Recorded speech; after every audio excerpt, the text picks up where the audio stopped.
Assalamualaikum warahmatullahi wabarakatuh. Halo teman-teman semua, saya Alinca Sian Safrani dari 10 AKL 1. Pada kesempatan kali ini saya akan sedikit menjelaskan tentang materi dokumen transaksi.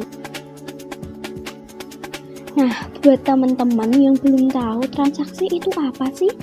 Jadi secara umum transaksi adalah suatu kegiatan yang dilakukan oleh pihak organisasi maupun individu yang mampu melahirkan perubahan atas harta atau finansial yang dimilikinya.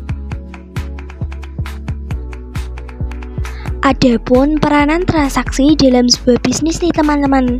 Di dalam sebuah bisnis, baik kecil maupun besar, transaksi adalah suatu hal yang lazim terjadi. Suatu kejadian bisa disebut sebagai transaksi apabila telah terjadi perubahan pada faktor finansial di bisnis tersebut. Perubahan ini bisa dalam bentuk berkurang atau bisa juga bertambah nilainya.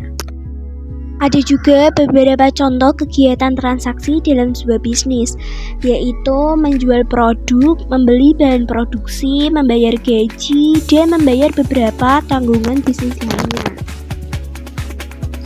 Kegiatan transaksi ini dibagi menjadi dua, yaitu transaksi secara internal dan secara eksternal. Setiap transaksi baik internal maupun eksternal harus didukung dengan bukti transaksi yang benar dan absah. Artinya transaksi tersebut telah diuji kebenarannya, benar perhitungan jumlah uangnya, dan benar telah diotorisasi atau disahkan oleh pejabat yang berwenang. Oleh karena itu, bukti transaksi yang terjadi sebelum dicatat harus dianalisis terlebih dahulu kebenaran dan keabsahannya sebelum dijadikan sebagai bukti transaksi. Bukti transaksi sendiri adalah sebuah bukti tertulis yang mencatat atau merekap seluruh kegiatan transaksi yang terjadi pada suatu perusahaan atau sebuah bisnis. Manfaat bukti transaksi diantara lain: 1.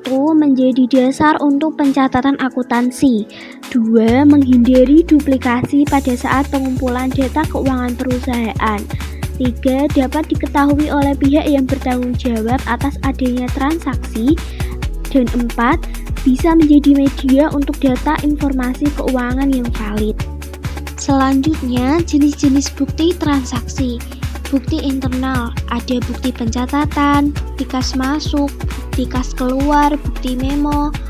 Bukti eksternal, ada kwitansi, cek, bilet giro, faktur, nota kontan, nota kredit, nota debit. Yang pertama adalah kwitansi. Kwitansi adalah bukti penerimaan uang yang dibuat oleh pihak yang menerima uang dan diserahkan kepada yang membayar uang untuk sejumlah pembayaran tertentu. Yang kedua adalah cek. Cek adalah surat yang berisi perintah tidak bersyarat oleh penerbit kepada bank yang memelihara rekening giro penerbit untuk membayarkan suatu jumlah uang tertentu kepada pemegang atau pembawa. Yang ketiga adalah bilet giro. Bilet giro adalah surat perintah dari nasabah suatu bank kepada bank untuk memindahbukukan sejumlah uang tertentu dari rekeningnya ke rekening penerima yang namanya disebutkan dalam bilet giro pada bank yang sama atau berbeda. Yang keempat adalah faktur. Faktur adalah bukti transaksi pembelian ataupun penjualan yang dilakukan secara kredit. Yang kelima adalah nota kontan. Nota kontan adalah bukti transaksi pembelian atau penjualan yang dilakukan dengan pembayaran secara tunai. Yang keenam adalah nota kredit.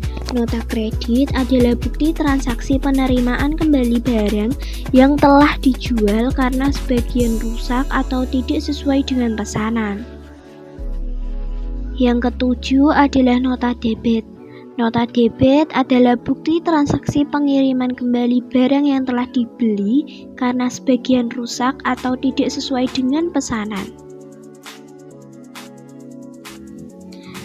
Dan yang ke-8 adalah bukti memo. Bukti memo adalah bukti transaksi yang bersifat intern perusahaan. Dan yang kesembilan adalah bukti kas masuk. Bukti kas masuk adalah bukti yang dibuat oleh bagian pembukuan untuk merekap bukti yang berakibat tambahnya perkiraan kas dalam suatu perusahaan. Dan yang terakhir adalah bukti kas keluar. Adalah bukti yang dibuat oleh bagian pembukuan untuk merekap bukti yang berakibat berkurangnya perkiraan kas dalam suatu perusahaan. Sekian materi yang dapat saya sampaikan, semoga bermanfaat. Terima kasih.